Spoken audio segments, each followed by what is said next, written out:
And good morning, everybody. I'm Heidi Goitia. As we approach those 110-degree days, you're going to want to crank down your AC. Coming up, we're going to tell you what you need to do to make sure it's running correctly and how high up or down you want to move it so you don't spend a fortune keeping cool. Well, you've probably turned on your AC. If it's not working the way it should, you might be pretty uncomfortable this weekend as it really starts to get warm out there. Heidi is in Central Phoenix with more on tips on how to get your AC units ready for the long, hot summer and ways to save money in the process. Good morning. Hey, good morning, Scott. Yeah, this is really what it's all about. You want to stay cool, but you don't want to spend a fortune doing it.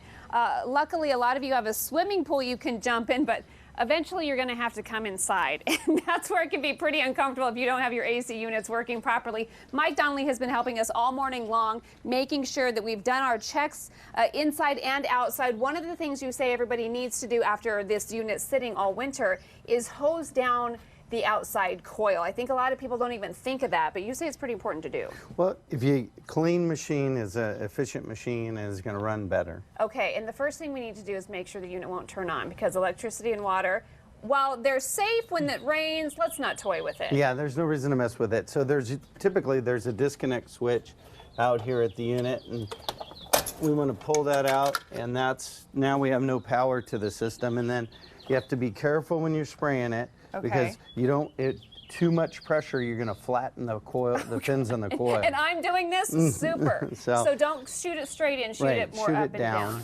And you have this set on a really gentle spray so that it's not.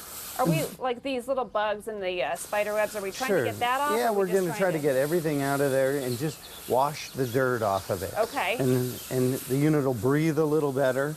And you know, this is part of our maintenance, but homeowners can certainly do it easy enough. Okay, but if you guys come out for a routine repair, you'll do this for them? We won't on a repair, but on a routine maintenance, you will. We will. Okay, let's talk about the temperature. Somebody asked me on Facebook, what temperature should we be ideally setting our thermometers at inside to make sure that it's cool, but it's not costing us a lot of money? What do you recommend? Well, typical setting's about 78, 80 degrees.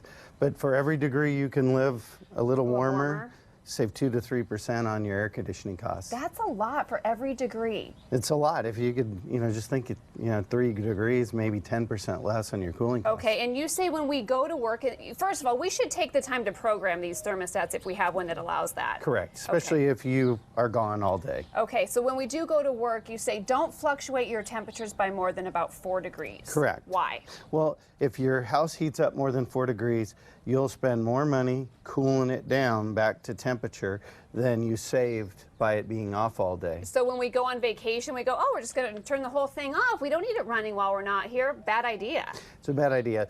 Don't turn it off, just turn it up. And when you go on vacation, maybe you turn it up 6 or 8 degrees. Okay. But know that it's going to take probably 24 hours for your house to normalize. 24 hours.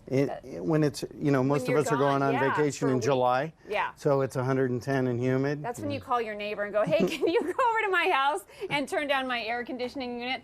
Mike, thank you so much. Good tips. And again, you want to be able to stay cool this summer without spending a lot of money. So do those checks, turn on your units, make sure they're working properly. And if you do end up having to hire somebody like we were talking about in the 6 o'clock hour, Scott, do some research, because if it sounds too good to be true, you might be getting yourself into more trouble than it's worth.